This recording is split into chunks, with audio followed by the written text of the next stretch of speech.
Serunya ngobrol-ngobrol di Curahan Hati Perempuan tuh kalau pas lagi break kita bisa tanya langsung gitu ya. Dan banyak cerita-cerita yang lebih gitu ngaget-ngagetin dari apa yang kita dengar di live.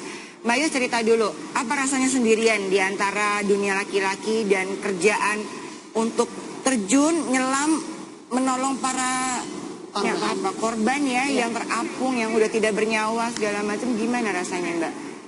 Kalau perasaan ya senang ya Mbak. Intinya kita bisa nolong keluarga, nolong keluarga yang terkena musibah. Kita bayangkan itu adalah keluarga kita sendiri, benar perasaan itu. Jadi rasa puas yang luar biasa ketika kami bisa mendapatkan yang kami cari itu. Malah nggak dapat kami sedih, pulang dengan tangan kosong. Apalagi keluarganya lebih sedih lagi. Dan kalau di antara laki itu memang udah karena di karate pun di Mapala sering sama laki, jadi udah biasa. Dan mereka juga anggota yang sering saya pimpin juga, jadi sudah nggak ada masalah. Tapi ya kan biar gimana pun kan tetap perempuan ya, ada siklus-siklus perempuan gitu ya. Kalau pas lagi ada kejadian ini, Unius, ayo turun gitu kan. Kalau lagi bad mood gimana? Kalau pas lagi dapet gitu lagi gimana? period gitu kan, ya kan. Jadi seperti saya bilang tadi, kita sesuai.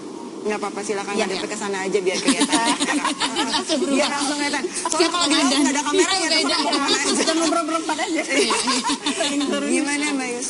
Iya, kalau lagi halangan, karena kebetulan kalau memang lagi piket, kita harus turun. Jadi di tim itu kan nggak saya aja yang penyelam, jadi ada juga yang senior, yang junior. Jadi kita utamain ini dulu, tapi kita tetap menjaganya. Tapi kalau memang saya mampu untuk turun, saya akan turun. Gitu ya? Iya.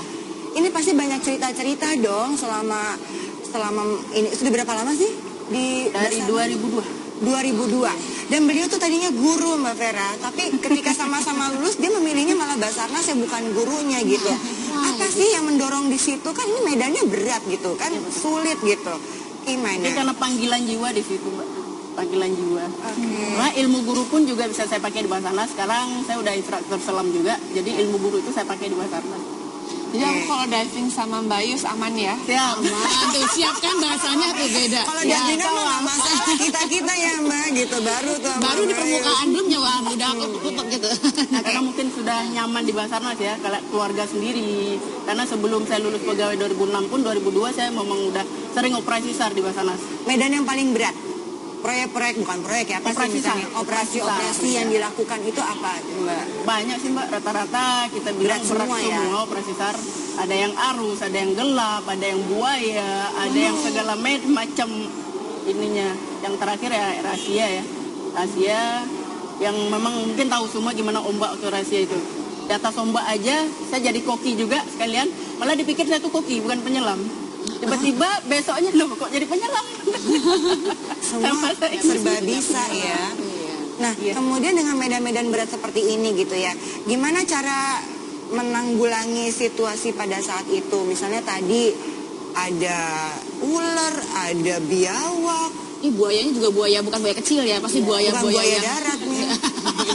Ada di mall-mall di Jakarta. Buaya ini ya Mbak, apa namanya? Yang namanya operasi SAR itu yang kita utamakan safety first-nya dulu. Kalau memang kita nggak mungkin turun di sana ada buaya, kita nggak akan turun.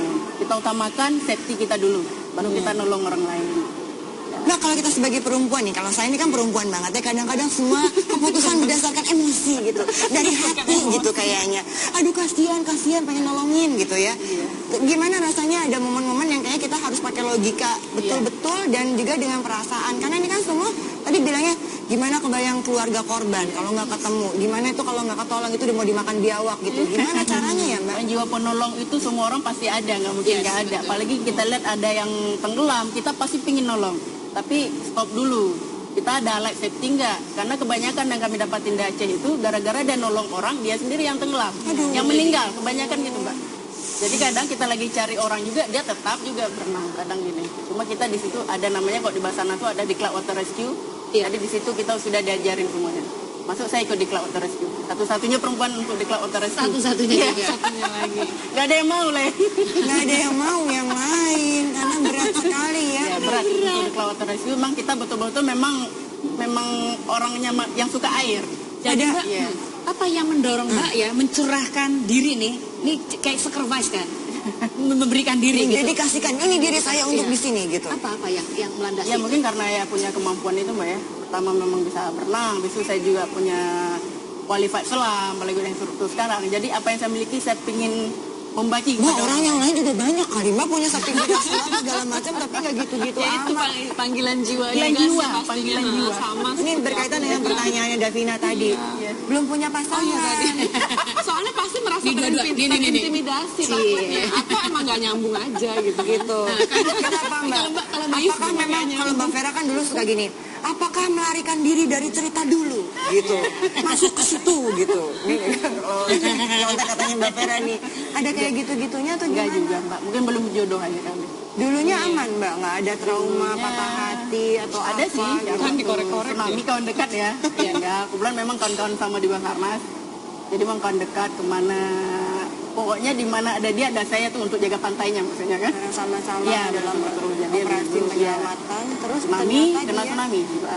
Terus meninggal. Ya, meninggal sama keluarganya. Itu soulmate di maksudnya sana. dalam tanda petik ya, soulmate dalam Iya. tanda petik ya, teman-teman banget gitu. Teman-teman ya. banget. Itu juga ada pemicunya kan lebih sedih lagi kalau gitu Mbak. Karena tadi perempuan-perempuan itu lucu, dekat dengan alam, alam itu dekat dengan freedom. Freedom itu kebebasan. Biasanya laki-laki bener kata Mbak Davina, terintimidasi dengan perempuan-perempuan yang super bebas karena semua laki-laki berharap perempuannya bisa diatur-atur di bawah kakinya. Gitu dalam tanda petik loh. Yang begini-begini agak sukar, tapi tadi saya suka deh. Orang perempuan super confidence kayak gini, yang confidence beneran karena tadi dia yakin akan potensinya, skillsnya. Tapi jiwa penolongnya, semua orang punya jiwa penolong, tapi ini kok bisa lebih ya? Karena punya pengalaman. Teman yang nggak tertolong, Iya. seolah-olah kayak ada panggilan bahwa sisa hidupku adalah untuk membantu mereka yang nggak tertolong. Wow, beautiful soulnya Mbak, dengan medan yang berat, operasi yang sulit dengan perempuan satu-satunya, kalau pengen curhat-curhat gitu kan kita nggak selalu bisa ada di sana ya Mbak. Mbak Vera sama saya kan cuma ada di sini gitu ya. Kadang-kadang ada yang suka pengen diceritain nggak? Terus ngobrolnya kemana, gimana Mbak? Ada sih kawan-kawan akrab, kawan-kawan dari kuliah dulu, sering datang. Biasanya Kadang sama curhatnya yang cowok. biasanya curhat tentang apa? Cowok kan nggak ngerti Mbak. Ngerti nggak sih diajak Beda ngobrol? cara pikirnya. Iya, gimana tuh Mbak? Kayaknya aku ini banget diskriminasi. Kebanyakan sih curhat masalah latihan, karena memang sibuk terus ya, latihan terus, jadi- latih atlet juga, kan? Nggak ada ruang kosong mikirin yang Kadang-kadang waktu Yang sendiri lain. ada sih Mbak, ada. Nah, kalau lagi sendiri gitu suka kerasa nggak? Aduh, Suka. penyesalan kenapa nggak bisa Iya. menolong kawan dekat waktu itu. Kenapa nggak mau sama dia, kan? Seharusnya kan sudah. itu dia. Ada itu Mbak. Keluar juga. Mesin iya tuh nggak ada Mbak, mesin iya itu yang susah.